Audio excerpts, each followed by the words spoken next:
দেখছো সাজগোজ আর শেষ হয় না, কোথাও যাওয়ার নাম শুনলেই যেন মনে হচ্ছে একদম বিয়েবাড়ি বেরোচ্ছি। না না না, বিয়েবাড়ি না, একদমই না। তা বেরিয়ে পড়েছি, দেখো রোদ্দুর বলছে যাস না, আর মন বলছে চলে যা। তা সব কিছু নিয়েই একদম টালমেটাল মাতাল হয়েই একদম সাইকেল নিয়ে বেরিয়ে পড়েছি। তা আমার সাইকেলকে আমি সুন্দর করে সাজিয়ে দিয়েছি, দেখতেই পাচ্ছ তোমরা। এবার সাজিয়ে গুছিয়ে নিয়ে আমি চলে যাচ্ছি, কোথায় যাচ্ছি সেটাও তোমাদের দেখাবো। চলেও এসছি কিন্তু। তা হ্যালো বন্ধুরা, মৌসুমি ইউটিউব চ্যানেলে তোমাদের সবাইকে স্বাগত।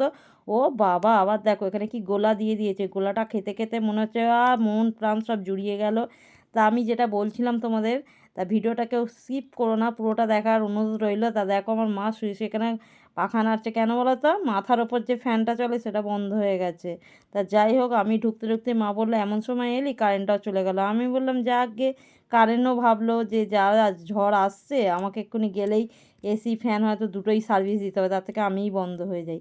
তো এখানে দেখো ঠান্ডা খেয়ে নিয়েছি, ভাইয়ের বউ ঠান্ডাটা দিয়েছে। তা ঠান্ডাটা দিয়েছে ভালোই করেছে, গলা একদম পুরো মানে শুকিয়ে কাঠ হয়ে গেছিলো। তো এখানে দেখো আবার ছাদে চলে এসেছি, ছাদে এসে দেখছি ও বাবা, ছাদেও একটু হাওয়া নেই। সব যেন রাগ করে মুখ ভার করে সব গরমে চলে গেছে হিমালয় পাহাড়ে।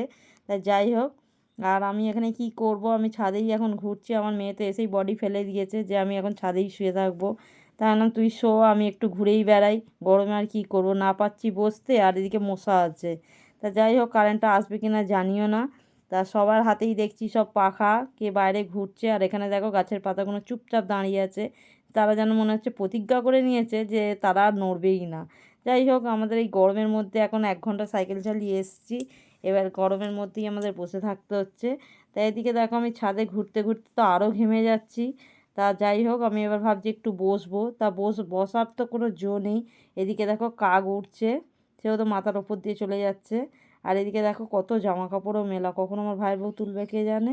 তা যাই হোক, এখানে দেখো আমার মাও চলে এসছে বলতে বলতে। মা বলছে তোরা তো আবার চলে যাবি, তা তোদের সঙ্গে একটু কথা বলে নিয়ে। আর ওদিকে দেখো সবার একটা করে যেন হাতে পাকা, যেন মনে হচ্ছে সব যুদ্ধে নামবে এক্ষুনি।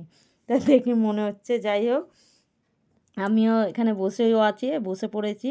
ও বাবা, বলতে বলতে দেখো কারেন্টটা একটু দয়া করেছে, চলেও এসছে। আর দেখো না, এখানে যেন মনে হচ্ছে যুদ্ধ লেগে গেছে চায়ের।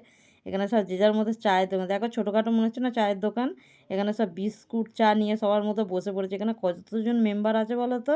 দেখো এখানে মাথার ওপর আবার এসিও চলছে, আবার এদিকে ফ্যানও চলছে, মানে এখানে গরমের পুরো যুদ্ধ লেগে গেছে। যাই হোক, গরমটাও পড়েছে। আর আমরা ছাদ থেকে সব নেমে এসে চায়ের পেলা, এদিকে দেখো গরম হচ্ছে, আর এদিকে চা খেতে কিন্তু কারো বন্ধ নেই। আর এদিকে দেখো আমার দিদির ছেলে আবার লাল চা খাচ্ছে, আর আমাদের সব দুধ চা নিয়ে আমরা বসে পড়েছি, চা খেতে খেতে গল্প হচ্ছে, আড্ডা হচ্ছে। তা যাই হোক, বাবা মার জন্য মনটা কেমন করছিল, সেই জন্য ভাবলাম একটু বাবা মাকে গিয়ে দেখে আসি, আর তোমাদেরকেও দেখাই। বাবা মার কাছে এলাম। এদিকে দেখো চা খাওয়া হয়ে যেতে ভাইয়ের বউ চাউমিন নিয়ে চলে এসছে। আমার মেয়ে চাউমিন খাওয়া শুরু করে দিয়েছে, আর আমিও খেতে বসে গেছি। আর এখানে দেখো আমার মা বলছে আমার ঠান্ডাও লাগছে, এসি চলছে। তা আমি বললাম এসিটা বন্ধ করে দাও, বলছে না থাক তোরা আছিস এখন, এসিটা চলুক। আর এখানে দেখো বাবা মোবাইল নিয়েই ব্যস্ত। আর বাবার এই কদিন আগেই চোখ অপারেশন হয়েছে না, তাও মোবাইল দেখছে। যাক, এখন বলেছে ডাক্তার দেখতে, আমি ওখানে চাউমিনটা খেয়ে নিচ্ছি।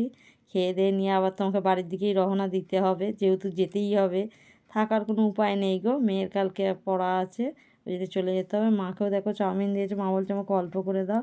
এখানে বাবা দেখো চাউমিন খাবে না, বাবা মুড়ি খাচ্ছে। আর যাই হোক, সবাইকে টাটা করে দিয়ে চলে এলাম। এখানে আবার দেখো দোকান দেখেই চৌরাস্তার মোড়ে এখানে ফুচকাটাও ভালো করে, আমার মেয়ে দাঁড়িয়ে পড়েছে, বলছে আমি ফুচকা খাবো। দেখো চাউমিন খেলো, চা বিস্কুট খেলো, আবার বলছে ফুচকা খাবো, তা চিন্তা করো। তো যাই হোক, ভিডিওটা ভালো লাগলে লাইক কমেন্ট শেয়ার করো। আজকের মতো টাটা।